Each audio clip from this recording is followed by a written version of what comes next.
Hello दोस्तों, स्वागत है आपका हमारे यूट्यूब चैनल रोशन सा स्टडी पॉइंट में। तो बच्चों, आज हम लोग क्लास 11th क्लास का जो सैम्पल पेपर है उसके बारे में डिस्कस करेंगे। ठीक है बच्चों, तो आप लोगों को मैं बता दूं, सबसे पहले बेसिक चीज़ें बता देता हूं कि पेपर का पैटर्न किस प्रकार से होने वाला है। आप सभी को पता है जो हमारा पेपर है बच्चों ज्योग्राफी का, वो 70 नंबर का होने वाला है ये पेपर। और ये आपका जो इसमें 30 प्रश्न होंगे और 30 के 30 प्रश्नों के उत्तर देना अनिवार्य होगा। इस प्रश्न पत्र को बच्चों 4 खंडों में बांटा गया है, क, ख, ग और घ। अगर बात की जाए खंड क में, अगर देखा जाए तो बच्चों 1 से 17 तक बहुविकल्पीय प्रश्न यानी एमसीक्यूज के क्वेश्चंस होंगे। ठीक है, जिनके सभी अंक 1 होंगे, यानी 1 नंबर का ये प्रश्न होगा। ठीक है बच्चों, इसके बाद बात करते हैं यानी खंड जो ख है हमारा, खंड ख में क्या होगा बच्चों, यानी 18 से लेकर 23 तक ये खंड ख है, जिसमें हमें क्या करना है, 3-3 नंबर के प्रश्न होंगे। ठीक है, तो हमें लेंथ इसमें 80 से लेकर 100 शब्दों में हमें इसमें उत्तर हमें देना है। और 18 से जो 19 प्रश्न होगा ना जो बच्चों, यानी 18वां और 19वां जो प्रश्न होगा ये स्रोत आधारित होगा, यानी पैसेज होगा, जिसमें पैसेज के आधार पर हमें क्या नाम है, प्रश्नों के उत्तर देने हैं। इसके साथ साथ जो ग है बच्चों, यानी खंड ग 24 से लेकर 28 तक दीर्घ उत्तरीय प्रश्न होंगे, जिनमें से सभी यानी प्रत्येक प्रश्न का जो अंक होगा बच्चों वो 5 नंबर का होगा। ठीक है, और इसमें जो वर्ड लिमिट है बच्चों 120 से लेकर 150 वर्ड्स में हमें लिखना है। और जो खंड घ होगा यानी 29 और 30, ये क्या होगा बच्चों, आपका मैप होगा। ठीक है ना, और मैप क्या है बच्चों, जिनमें से वर्ल्ड वाला मैप भी है और आपका इंडिया वाला मैप भी है। ठीक है, और इंडिया वाला जो मैप है 5 नंबर का है और वर्ल्ड वाला मैप भी आपका क्या है बच्चों, 5 नंबर का है। इस टाइप से क्या आपका पेपर का पैटर्न होने वाला है। तो आइए आप चलते हैं क्वेश्चन की ओर। तो क्वेश्चंस की ओर चलते हैं बच्चों। हमारा पहला प्रश्न है इसमें कि निम्नलिखित में से कौन सी प्लेट मध्यवर्ती अमेरिका व प्रशांत महासागरीय प्लेटों के बीच में स्थित है, वो कौन सी प्लेट है। तो बच्चों वो कौन सी प्लेट है, कोकस प्लेट है। तो इसका राइट आंसर हो जाएगा घ, यानी कोकस प्लेट कौन सी है बच्चों, मध्यवर्ती अमेरिका और प्रशांत महासागर प्लेट के बीच में स्थित है। नेक्स्ट प्रश्न की बात करते हैं बच्चों। नेक्स्ट हमारा प्रश्न है, निम्नलिखित में से भूगोल की कौन सी शाखा मौसम और जलवायु के तत्वों का अध्ययन से संबंधित है। यानी भूगोल की वो कौन सी शाखा है जिसमें हम जलवायु और मौसम का अध्ययन करते हैं। तो बच्चों वो हमारा जो है वो जलवायु विज्ञान है, यानी आपका सी यानी ग इसका सही हो जाएगा आपका उत्तर। नेक्स्ट प्रश्न की बात करते हैं बच्चों। नेक्स्ट प्रश्न है, निम्नलिखित में से कौन सी दशाएं भौम जल अपर्दन के लिए काफ़ी ज़्यादा आवश्यक होती है। ठीक है, तो भौम जल के लिए सबसे ज़्यादा आवश्यक कौन से होते हैं बच्चों, यानी पारगम्य और कम सघन और अधिक रद्र वाली चट्टानें। इसमें क्या होता है, भौम जल अपर्दन क्या होता है, बहुत ज़्यादा हो जाता है। तो इसमें जो प्रश्न पत्र में बच्चों आपका ए ऑप्शन यानी क ऑप्शन बिल्कुल ठीक हो जाएगा। नेक्स्ट प्रश्न की ओर चलते हैं बच्चों। नेक्स्ट प्रश्न है हमारा, दक्षिण चीन सागर में चक्रवात को निम्न में से किस नाम से जाना जाता है। यानी दक्षिणी चीन सागर में चक्रवात को किस नाम से जाना जाता है। तो बच्चों इसे टाइफून कहा जाता है, यानी बी ऑप्शन इसका ठीक हो जाएगा, टाइफून के नाम से जाना जाता है। नेक्स्ट प्रश्न है बच्चों हम लोगों का, निम्न में से कौन सी क्षोभ मंडल की विशेषता है। आप सभी को पता है कि हमारे वायुमंडल को 4 परतों में बांटा गया है, क्षोभ मंडल, समताप मंडल, मध्य मंडल, आयन मंडल, बहिमंडल। ठीक है ना, तो इसमें से पूछा गया है क्षोभ मंडल की कौन सी विशेषता है। तो आप सभी को पता है इसकी क्या है कि जैसे सबसे नीचे का स्तर होता है और विषुवत वृत्त पर इसकी मोटाई अधिक होती है और ऊंचाई के साथ तापमान में क्या होता है बच्चों, कमी आती है, यानी ग ऑप्शन सही हो जाएगा इस प्रश्न का। नेक्स्ट प्रश्न की ओर चलते हैं बच्चों। नेक्स्ट प्रश्न है इसमें हमारा, निम्न में से कौन सी भू आकृतिक प्रक्रियाओं का अनाच्छादित नहीं है। कौन सी वो प्रक्रिया है जो अनाच्छादित नहीं है। तो इस प्रश्न का उत्तर हो जाएगा बच्चों पटल निरूपण जो होता है ना, बी ऑप्शन ठीक हो जाएगा। पटल निरूपण और ज्वालामुखी यथा जो है वो क्या है बच्चों, हमारी अनाच्छादित नहीं है। नेक्स्ट प्रश्न की ओर चलते हैं बच्चों। नेक्स्ट प्रश्न है, दिए गए पर्वतीय वनों की वनस्पति को उत्तर से दक्षिण की ओर उचित क्रम व्यवस्थित की। यानी हमें इसको क्रम वाइज बताना है बच्चों वनस्पतियों के बारे में। तो इस प्रश्न का उत्तर हो जाएगा बच्चों बी, यानी आपका हो जाएगा ओक, चीड़ और स्प्रूस पाइन। ठीक है, ये इसका बच्चों सीक्वेंस हो जाएगा पर्वतों का। नेक्स्ट प्रश्न की ओर चलते हैं। नेक्स्ट प्रश्न है बच्चों हमारा, भारत में निम्नलिखित राज्यों को मानसून निवर्तन क्रम के अनुसार व्यवस्थित कीजिए। मानसून के आधार पर हमें भारतीय राज्यों में बताना है। तो बच्चों अगर देखा जाए तो आप सभी को पहला है आपका राजस्थान, दूसरा अगर बात की जाए तो दूसरे नंबर पे आता है आपका गुजरात, तीसरे नंबर पे जो आता है बच्चों आपका उड़ीसा, और चौथे पे आता है आपका तमिलनाडु। तो बच्चों इसका ए ऑप्शन बिल्कुल ठीक हो जाएगा, ए ऑप्शन बिल्कुल ठीक हो जाएगा। नेक्स्ट प्रश्न की ओर चलते हैं बच्चों। नेक्स्ट प्रश्न है हमारा, निम्नलिखित कथनों पर विचार कीजिए और सही विकल्प का चयन कीजिए। ठीक है बच्चों, हिमालय नदियाँ बारहमासी होती हैं। हाँ, बात ठीक है, हिमालय नदियाँ क्या होती हैं, ये बारहमासी होती हैं। ये केवल वर्षण पर निर्भर होती है, ये गलत है बच्चों। हिमालय नदियाँ जो होती हैं वो वर्षा पर निर्भर नहीं होती हैं, ठीक है ना। वो प्रायद्वीपीय नदियाँ क्या होती है, वर्षा पर निर्भर होती हैं। तो इस प्रश्न का सही उत्तर हो जाएगा बच्चों यानी क। इसका केवल क्या है बच्चों, कथन सही है अगर बात की जाए, यानी सेकंड वाला यानी कारण क्या है बच्चों, गलत है। नेक्स्ट प्रश्न की ओर चलते हैं बच्चों। नेक्स्ट प्रश्न है हमारा, पश्चिमी तटीय मैदान एक संकीर्ण पट्टी मात्र है, कथन है। और दूसरा, ये मैदान जलमग्न है। तो इस प्रश्न का उत्तर हो जाएगा बच्चों यानी ग सही ऑप्शन है, दोनों ही सही हैं। और कथन क्या करता है, कारण की उचित व्याख्या करता है। ग ऑप्शन इसका ठीक हो जाएगा। नेक्स्ट प्रश्न की ओर चलते हैं बच्चों। नेक्स्ट प्रश्न है, उत्तरी भारत के विशाल मैदान में मानसून विच्छेद होता है। दूसरा, इसी में उष्ण कटिबंधीय चक्रवातों की संख्या बढ़ जाती है और अतः उष्ण कटिबंधीय अभिसरण क्षेत्र की स्थिति में क्या आ जाता है बच्चों, बदलाव आ जाता है। तो इस प्रश्न का बच्चों केवल यानी केवल क्या है बच्चों, कथन ठीक है। हाँ, ये बात ठीक है कि उत्तरी भारत में जो विशाल मैदानों में मानसून विच्छेद होता है, ठीक है ना। तो ये आपका कथन ठीक है।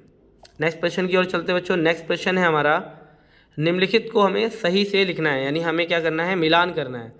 तो बता रखा है जैसे उड़ीसा, इसमें जैसे उड़ीसा की अगर बात की जाए तो उड़ीसा की जो राजधानी कौन सा है बच्चों, भुवनेश्वर ठीक है। छत्तीसगढ़ की रांची ठीक है। नागालैंड की कोहिमा ठीक है।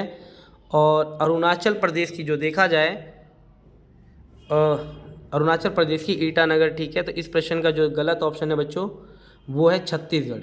छत्तीसगढ़ की रायपुर राजधानी है, तो ये गलत हो जाएगा छत्तीसगढ़ का। नेक्स्ट प्रश्न की ओर चलते हैं बच्चों। नेक्स्ट प्रश्न है, निम्नलिखित में से सही युग्म को पहचान कीजिए, यानी इसमें से सही, यानी हमें सही युग्म बताना है कि सही कौन सा है। तो आप सभी को पता है यानी जो आर्द्र पर्णपाती वन है वो शीशम नहीं पाया जाता, तो ये वाला गलत है, ठीक है। तो क ऑप्शन इसके अंदर बिल्कुल ठीक है। नेक्स्ट प्रश्न की ओर, निम्न में से कौन से भारत के प्रमुख बाढ़ ग्रस्त क्षेत्र हैं, यानी भारत में ऐसे कौन से क्षेत्र है जहां बाढ़ सबसे ज़्यादा आता है। तो बच्चों ज़्यादातर अगर देखा जाए तो असम, बिहार और पश्चिम बंगाल में सबसे ज़्यादा बाढ़ आती है। आप सभी को पता है बिहार में बाढ़ आने का मुख्य कारण क्या है, नेपाल है। क्योंकि नेपाल क्या करता है, अपने बांध को बचाने के लिए क्या करता है, सारा पानी छोड़ देता है, जिसके कारण बिहार क्षेत्र में बाढ़ आ जाता है। तो इसका ऑप्शन जो घ है वो बिल्कुल ठीक हो जाएगा। नेक्स्ट प्रश्न चलते हैं बच्चों। अब बात करते हैं इसके अंदर 15-17 क्या है बच्चों, पैसेज वाले हैं, ठीक है। इसको सॉल्व करना है। तो इसमें दे रखा है जैसे भूकंप से, इसको आप पैसेज एक बार पढ़ लीजिएगा, मैं डायरेक्टली आपको उत्तर बता देता हूँ। इसमें पहला प्रश्न बोल रखा है, निम्नलिखित में से भूकंप किस प्रकार का आपदा है, ठीक है बच्चों। तो भूकंप जो है वो क्या है, अपूर्व, सूचनीय व विध्वंसक प्राकृतिक आपदा है, ठीक है ना। वो अपूर्व सूचनीय है, पहले नहीं पता चलता भूकंप के बारे में, ठीक है ना। तो ए ऑप्शन इसका बिल्कुल ठीक हो जाएगा। नेक्स्ट प्रश्न की ओर चलते हैं। नेक्स्ट प्रश्न है हमारा, निम्न में से भूकंप की उत्पत्ति का मुख्य कारण क्या है, यानी भूकंप का मुख्य कारण क्या होता है। पहला है भूस्खलन, दूसरा है विवर्तनिकी, तीसरा है ज्वालामुखी विस्फोट, चौथा है जमीन का अवतलन। तो इसमें हमें बताना है उत्पत्ति का मुख्य कारण क्या है। तो आप सभी को पता है विवर्तनिकी इसका मुख्य कारण है। मुख्य कारण कैसे, क्योंकि आप सभी को पता है जब दो प्लेटें आपस में टकराती हैं तो उनमें भ्रंश उत्पन्न हो जाता है और जिससे भूकंप की उत्पत्ति होती है। तो इसका यानी बी ऑप्शन इसका ठीक हो जाएगा, ख ऑप्शन। नेक्स्ट प्रश्न की बात करते हैं, निम्न में से कौन से क्षेत्र हिमालय चाप के भूकंप सुभेद्र क्षेत्र में शामिल किए जाते हैं। वो कौन सा क्षेत्र है जो हिमालय चाप के भूकंप क्षेत्र से संबंधित है। तो वो कौन सा क्षेत्र है कि अगर बात की जाए वो क्षेत्र है बच्चों हमारा जम्मू कश्मीर और असम है, ठीक है, इन क्षेत्रों में। नेक्स्ट प्रश्न की बात करते हैं बच्चों। नेक्स्ट प्रश्न है हमारा 18 से लेकर 23 तक। इसमें क्या है बच्चों, मतलब लेंथी क्वेश्चंस हैं, ठीक है, हमें बताना है।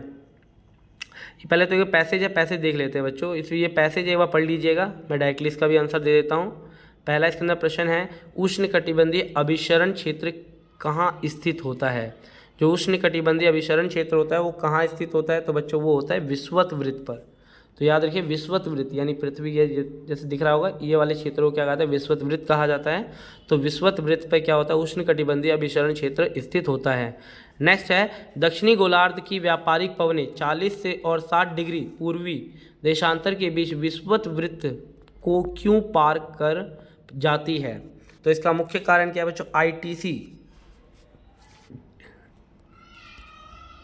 तो बच्चों अगर बात की जाए कि दक्षिणी गोलार्ध की व्यापारिक पवनें 40 डिग्री और 60 डिग्री, तो बच्चों इस प्रकार की अगर बात की जाए कि व्यापारिक पवनें 40 और 60 डिग्री पूर्वी देशांतर के बीच विषुवत वृत्त को क्यों पार कर जाती है, तो इसका मुख्य कारण क्या है, ITC, जो जेड के उत्तर की ओर खिसकने के कारण।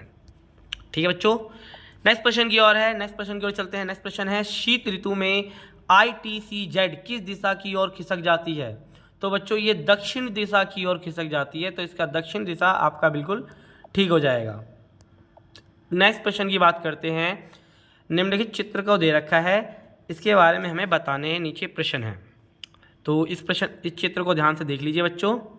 ठीक है, अब चित्र में है कि उपयुक्त दिए गए चित्र की पहचान कीजिए और उसका नाम बताइए। तो बच्चों ये है जलोढ़ पंख। कौन सा है बच्चों, इस चित्र को कहते हैं जलोढ़ पंख। दूसरा है उपयुक्त स्थलाकृति किन क्षेत्रों में पाई जाती है। तो बच्चों ये गिरिपद में पाई जाती है। जो गिरिपद जो क्षेत्र है ना, तो गिरिपद में पाई जाती है। नेक्स्ट है इस स्थलाकृति किस आकार की होती है। तो बच्चों ये आकृति जो होती है शंकु के आकार की होती है। तो याद रखिएगा शंकु के, यानी जलोढ़ पंख की जो आकृति होती है वो शंकु के आकार की होती है। तो इस चीज़ को याद रखिएगा। नेक्स्ट प्रश्न की ओर चलते हैं बच्चों। नेक्स्ट हमारा प्रश्न है, ये दृष्टिबाधित लोगों के लिए है तो हम तो नहीं करेंगे। चलिए आगे प्रश्न की बात करते हैं। नेक्स्ट हमारा प्रश्न है उष्णकटिबंधीय चक्रवात की किन्हीं 3 विशेषताओं का वर्णन कीजिए। जो उष्णकटिबंधीय चक्रवात है उनकी विशेषताएं बतानी है। तो बच्चों उष्णकटिबंधीय चक्रवात की पहली विशेषता क्या होती है कि इसमें क्या होता है कि जो वताग्र प्रणालियाँ स्पष्ट नहीं होती पूरी तरीके से, और ये केवल और केवल समुद्री क्षेत्रों में ही उत्पन्न होती है। जो चक्रवात होते हैं मुख्यतः अगर बात की जाए तो ये कहाँ होते हैं बच्चों, ये समुद्री क्षेत्रों में इस प्रकार के होते हैं जो चक्रवात आते हैं। ठीक है, और ये स्थलीय भागों तक जब स्थलीय भाग तक पहुँचते हैं तब तक धीरे धीरे क्या होती है, पूरी तरीके से नष्ट होने लग जाते हैं। और इनमें पवनों का जो वेग होता है वो काफ़ी ज़्यादा होता है। और जो बच्चों अगर बात की जाए जो चक्रवात होते हैं ये काफ़ी ज़्यादा विनाशकारी होते हैं। ठीक है ना, ये पूर्व से पश्चिम की दिशा की ओर चलते हैं। ठीक है, हमेशा आप देखिएगा ये पूर्व से पश्चिम की दिशा की ओर क्या करेंगे, अग्रसर होते रहते हैं। तो ये विशेषता होती है बच्चों उष्णकटिबंधीय चक्रवात की। नेक्स्ट प्रश्न की ओर चलते हैं। वायुमंडल के गर्म होने में चालन प्रक्रिया की व्याख्या कीजिए। तो आप सभी को पता है चालन प्रक्रिया का हमारे वायुमंडल के गर्म और ठंडे होने में काफ़ी ज़्यादा महत्वपूर्ण भूमिका निभाता है। क्योंकि चालन क्या करता है बच्चों, निचली परतों को गर्म करने में काफ़ी महत्वपूर्ण भूमिका निभाता है। और निचली परतों के संपर्क में आने वाली जो वायुमंडल भी धीरे धीरे क्या होती है, ऊपरी परतों में क्या करती है, गर्म हो जाती है। आप सभी को पता है कि जब नीचे जो वायु होगी वो गर्म होने जाती है, तो यानी गर्म जब होगी यानी हल्की हो जाएगी, और हल्की होने के बाद ये क्या चली जाती है, ऊपर की ओर चली जाती है। और चालन तभी होता है जब आसमान क्या होता है बिल्कुल बच्चों, 2 पिंडों में एक दूसरे से बटा हुआ हो। तो इस प्रकार से इसका आंसर होगा, इस प्रकार से आपको उत्तर देना पड़ेगा। नेक्स्ट प्रश्न बात करते हैं बच्चों, भूमंडलीय ऊष्मन के लिए उत्तरदायी मानवीय कारणों को प्रमाणित कीजिए। जो भूमंडलीय जो तापन होता है ना बच्चों, ये भूमंडलीय तापन के बारे में कह रहा है कि भूमंडलीय जो तापन है उसका मुख्य उत्तरदायी मानवीय कारण क्या क्या है। ठीक है, तो क्या रीज़न है बच्चों इसके। तो अगर बात की जाए, पहला क्या है, जीवाश्म ईंधन को जलाना या कोयले को जलवाना या तेल को जलाना। ठीक है, जिसके कारण क्या होता है, हमारे भूमंडल का तापमान क्या होता है, बढ़ जाता है। भूमि का ज़्यादा से ज़्यादा प्रयोग करना, वृक्षों को लगातार काटते रहना, औद्योगिक क्रियाकलापों को करना। उद्योगों से भी विभिन्न प्रकार के क्या होते हैं बच्चों, ताप निकलता रहता है। इसके कारण क्या होता है, हमारा वैश्विक ताप वृद्धि यानी ग्लोबल वार्मिंग ज़्यादा बढ़ जाती है। क्लोरोफ्लोरोकार्बन की मात्रा में वृद्धि होना, ये सभी कारण होते हैं भूमंडलीय तापन या ऊष्मन के। देखो कितना प्रश्न घुमा रखा है। जैसे अगर डायरेक्टली ये प्रश्न ऐसे पूछ सकता था भूमंडलीय तापन किसे कहते हैं, लेकिन तापन ना कहकर ये सीधा क्या पूछ रहा है, इसके अंदर डायरेक्टली ये पूछ रहा है भूमंडलीय ऊष्मन। ठीक है ना, तो देखिए किस प्रकार से पेपर में क्वेश्चंस को घुमाया जा रहा है। नेक्स्ट प्रश्न की ओर चलते हैं बच्चों। नेक्स्ट प्रश्न है हमारा, लघु हिमालय की किन्हीं 3 विशेषताओं का वर्णन कीजिए। तो आप सभी को पता है बच्चों लघु हिमालय क्या है। लघु हिमालय की जो ऊंचाई है वो 1000 लगभग 1000 से 2000 मीटर इसकी ऊंचाई है। ठीक है बच्चों, 1000 से 2000 क्या है बच्चों मीटर क्या है इसकी ऊंचाई है। ठीक है ना। अब पहाड़ी पर ये क्या होता है, काफ़ी पर्यटक क्षेत्र होता है। ठीक है ना, यहाँ धर्मशाला ठीक है होते हैं। और अगर बात की जाए इन क्षेत्रों का विकास किस रूप में हुआ, मंसूरी, शिमला ठीक है ना आदि क्षेत्रों के रूप में क्या हुआ है, लघु हिमालय का विकास हुआ है। ठीक है ना। और यहाँ क्या होता है बच्चों, अगर बात किया है 2 प्रकार की काफ़ी ज़्यादा फेमस स्थलाकृतियाँ हैं, जैसे शिवालिक हो गया या देहरादून हो गया, तो इस प्रकार की स्थलाकृतियाँ हैं।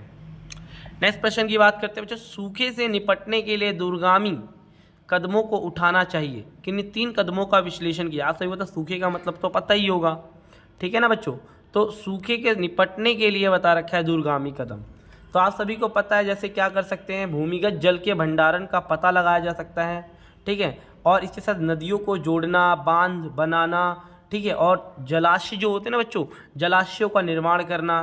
ठीक है ना, और ऐसी फसलों को बोना जिससे क्या हो सके, मतलब सूखा कम पड़ सके। ठीक है, और वर्षा का संग्रहण करना। ये सभी तरीकों से हम क्या कर सकते हैं बच्चों, सूखे से निपटा जा सकता है। ठीक है ना, तो ये सभी कदम हैं जो जिससे हम सूखे से बच सकते हैं। ठीक है बच्चों, नेक्स्ट प्रश्न की ओर चलते हैं। नेक्स्ट प्रश्न है हमारा, बाढ़ की स्थिति से निपटने हेतु उठाए जाने वाले कदम बताइए। अब जो बाढ़ होता है, बाढ़ से हम लोग कैसे बच सकते हैं या बच सकते हैं बच्चों। तो बाढ़ की संभावना को कौन रोक सकता है, यानी नदियों पर बांध बनाना। यानी अगर आप नदियों पर बांध बनाएंगे तो बाढ़ की स्थिति को क्या किया जा सकता है, रोका जा सकता है। दूसरा है वनों को बढ़ावा देना। ठीक है ना, और बाढ़ प्रभावित जिन क्षेत्रों में बाढ़ की संभावना बनी रहती है वहाँ तटबंध बनाना। ठीक है, और इसके साथ साथ जो बाढ़ वाली जो नदियाँ हैं ना बच्चों, जो हाँ हमें लगता है कि हाँ यहाँ बाढ़, इस नदी के कारण बाढ़ आ सकती है, उन क्षेत्रों के आसपास के लोगों को क्या करना, पुनर्वास करना, किसी दूसरे क्षेत्र में स्थापित कर देना। तो इन सभी कदमों के द्वारा हम क्या कर सकते हैं, बाढ़ से निपट सकते हैं। नेक्स्ट प्रश्न की ओर चलते हैं बच्चों। नेक्स्ट हमारा प्रश्न है हमारा ये हमारा 24 से 28 तक का प्रश्न है। ठीक है ना, जो खंड ग है हमारा दीर्घ उत्तरीय प्रश्न है। अब इसमें बात करते हैं। पहला है बच्चों, विश्व संरक्षण कार्य योजना। क्या है बच्चों, विश्व संरक्षण कार्य योजना में जैव विविधता के संरक्षण के लिए सुझाए गए तरीकों की व्याख्या कीजिए। यानी विश्व संरक्षण कार्य योजना में जैव विविधता का संरक्षण करने के लिए, जैव विविधता को बनाए रखने के लिए कौन कौन से तरीके सुझाए गए थे। तो इसमें यह कहा गया था बच्चों, जो संकटापन्न प्रजातियां हैं उनको सबसे पहले संरक्षित करना, और जो संकटापन्न प्रजातियों को लुप्त होने से बचाना। ठीक है ना, और इसके साथ साथ प्रत्येक देश को क्या करना चाहिए, वन्य जीवों के आवास के लिए क्या करना, चिन्हित करना चाहिए। यानी जिन क्षेत्रों में मतलब जो जीव जंतु है ना, तो उनके आवास को क्या करना है, सुरक्षित करना चाहिए। ठीक है ना, और इसके साथ साथ प्रजातियों के पालने, बढ़ने तथा विकसित होने के स्थान सुरक्षित करना चाहिए। वन्य जीव और पौधों को अंतर्राष्ट्रीय व्यापार नियमों के अनुरूप होना चाहिए, अनुरूप बनाना चाहिए। इन सभी के कदमों के बारे में क्या कहा गया था, विश्व संरक्षण कार्य योजना में ये बातें कही गई थी। नेक्स्ट प्रश्न की बात करते हैं। नेक्स्ट प्रश्न है बच्चों हमारा, महासागरीय जल की लवणता को प्रभावित करने वाले कारकों की परख कीजिए। जो महासागर में जो लवणता होती है, जो खारापन होती है, उसका मुख्य कारण क्या होता है, उसके प्रभावित करने वाले कारक बताइए। तो आप सभी को पता है जो महासागरीय जो जल की लवणता का मुख्य पहला कारण क्या होता है, वाष्पीकरण। क्या होता है बच्चों, वाष्पीकरण। ठीक है ना, निर्भर करता है, यानी वाष्पीकरण में निर्भर करता है कि किसी महासागर की सतह पर कितना ज़्यादा वाष्पीकरण हो रहा है। दूसरा क्या है बच्चों, तटीय क्षेत्रों में क्या होता है, जो जल की लवणता नदियों के द्वारा लाए गए ताजे जल से भी क्या होती है बच्चों, प्रभावित होती है। ठीक है ना, इसके साथ साथ महासागरीय जो धाराएं होती है उनकी लवणता में भी क्या देखा जाता है बच्चों, अंतर देखा जाता है। और तापमान और घनत्व में किसी भी प्रकार का परिवर्तन किसी क्षेत्र की लवणता को काफ़ी ज़्यादा प्रभावित करता है। और आप सभी को ये चीज़ तो पता ही होगा कि अगर किसी महासागर में या कहीं में भी अगर लवणता की मात्रा बढ़ जाती है, उसकी डेंसिटी यानी घनत्व बढ़ जाता है।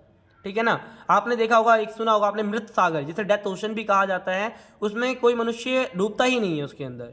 क्यों, क्योंकि वो इतना ज़्यादा डेंस है और इतना ज़्यादा उसकी लवणता जो है ना वो बहुत ज़्यादा है, जिसके कारण उसमें कोई डूबता ही नहीं है, जिसे मृत सागर या डेथ सागर भी कहते हैं। चलिए आगे प्रश्न की बात करते हैं। नेक्स्ट हमारा प्रश्न है बच्चों, महासागरीय धाराएं क्या होती हैं और महासागरीय धाराओं को प्रभावित करने वाले प्राथमिक बलों का उल्लेख करना है। आखिर महासागरीय धाराएं, पहले बात करते हैं आखिर होती क्या हैं। तो आप सभी को पता है महासागरीय धाराएं क्या होती है, महासागरों में नदी प्रवाह के समान होती है और ये निश्चित मार्ग और दिशा की ओर चलती रहती है, हमेशा निश्चित मार्ग और निश्चित दिशा की ओर चलती रहती है, उसे महासागरीय क्या कहते हैं, धाराएं कहते हैं। और महासागरीय धाराओं की अगर बात की जाए, अगर बात की महासागरीय धाराओं को प्रभावित करने वाले कारण क्या होते हैं, पहला होता है बच्चों हवा, वायु, गुरुत्वाकर्षण बल, कोरियोलिस बल, और क्या होता है बच्चों सूर्य ताप। ठीक है, ये क्या करती है बच्चों, महासागरीय धाराओं को काफ़ी ज़्यादा प्रभावित करती है। आप सभी को पता है वायु, हवा तेज चलेगी तो समुद्र की लहरें भी क्या होंगी, ज़्यादा ऊंची होंगी। गुरुत्वाकर्षण बल क्या करता है, ज्वार भाटा को उत्पन्न करता है, ठीक है ना। और इसके साथ साथ सूर्य ताप भी क्या करता है, ज्वार भाटा को उत्पन्न मतलब जो ज्वार भाटा है या महासागरीय धाराओं को उत्पन्न करने में महत्वपूर्ण भूमिका निभाता है। नेक्स्ट बात करते हैं, नेक्स्ट क्वेश्चन की ओर चलते हैं बच्चों। नेक्स्ट हमारा प्रश्न है, संघनन किसे कहते हैं और ओस बनने हेतु आवश्यक दशाओं का वर्णन कीजिए।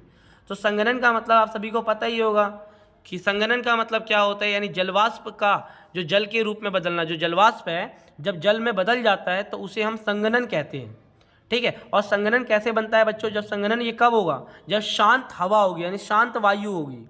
ठीक है बच्चों, यानी शांत वायु, इसके साथ साथ क्या होगा बच्चों, साफ आकाश होगा। आकाश जो होगा ना, आसमान बिल्कुल साफ होना चाहिए।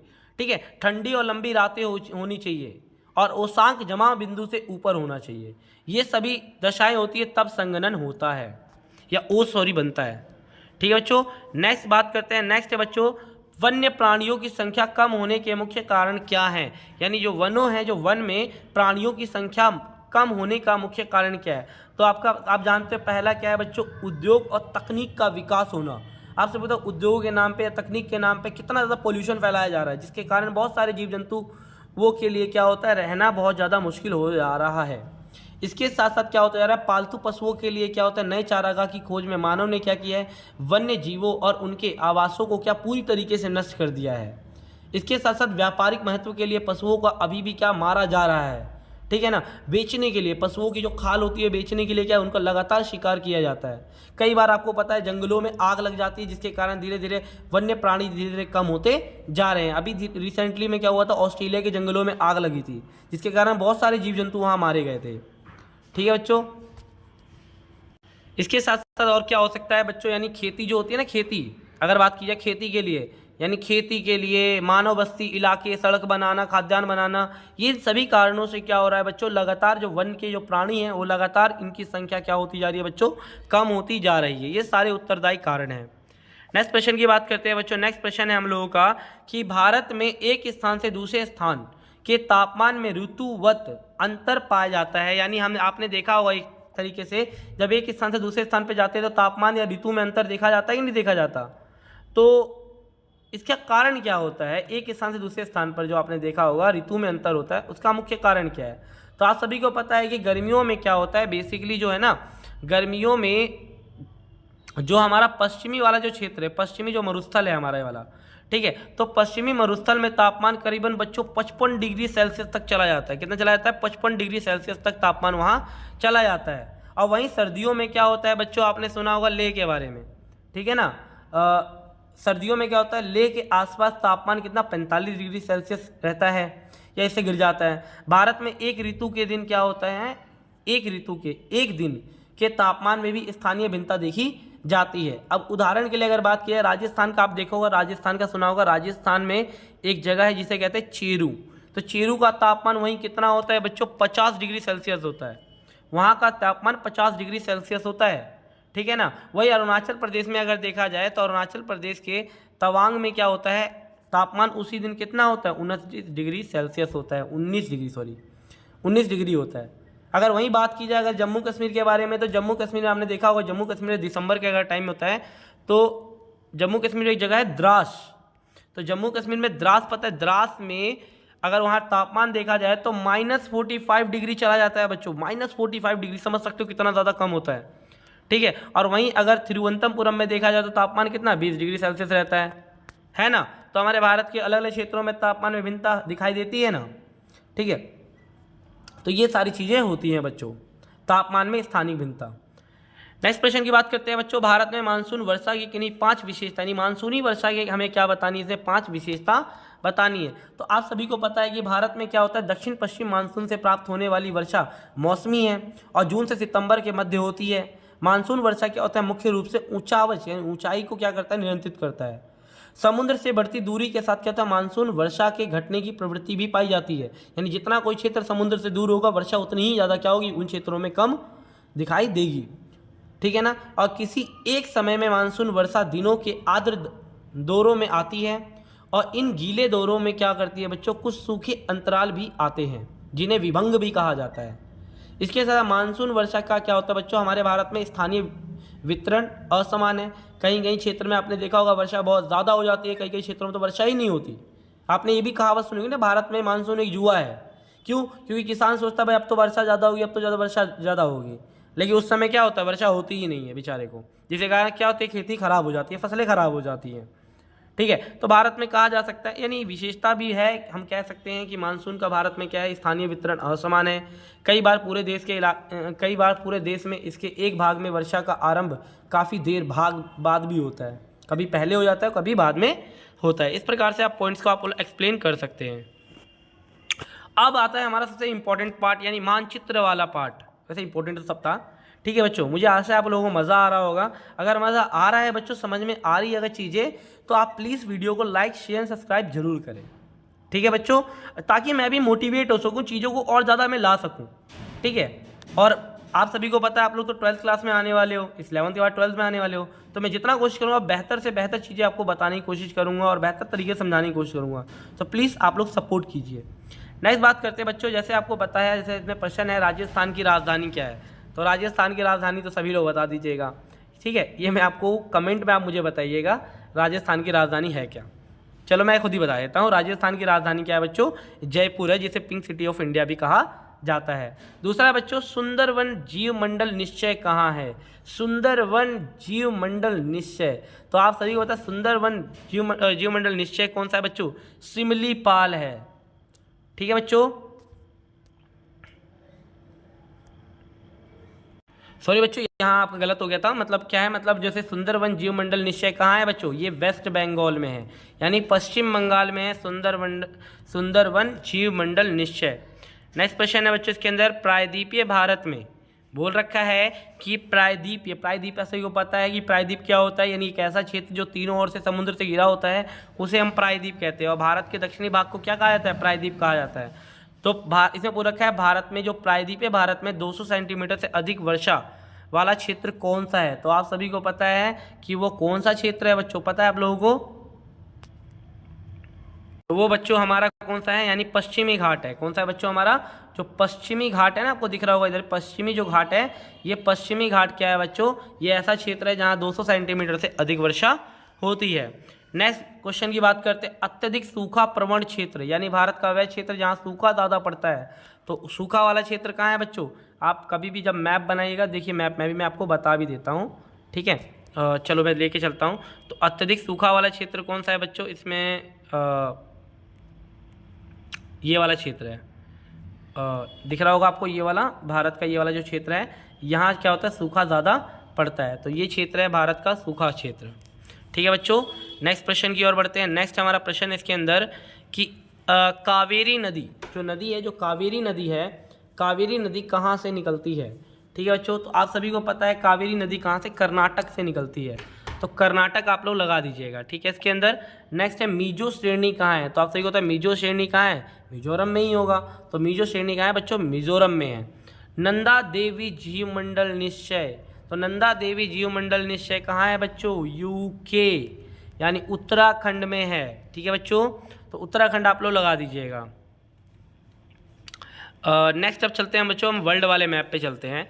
तो वर्ल्ड वाला हमारा मैप है, जिनमें से पहला मैप है बच्चों, एक विवर्तनिकी प्लेट का नाम बताइए।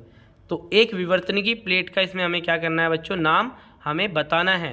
तो एक विवर्तनिकी प्लेट, चलो थोड़ा मैप की ओर हम लोग चलते हैं, तो आपको ये दिख रहा होगा एक हमारा विवर्तनिकी प्लेट कौन सा है बच्चों, तो वो है हमारा फिलीपींस प्लेट। कौन सी है बच्चों, फिलीपींस प्लेट। आपको ए दिख रहा है ये वाला ऑप्शन, तो यहाँ कौन सा बच्चों, फिलीपींस प्लेट हमारी कौन सी है, एक हमारा विवर्तनिकी प्लेट है। तो ये ए ऑप्शन बच्चों जहाँ दिख रहा है आपको, ये फिलीपींस प्लेट है, तो ये आपका ठीक हो जाएगा।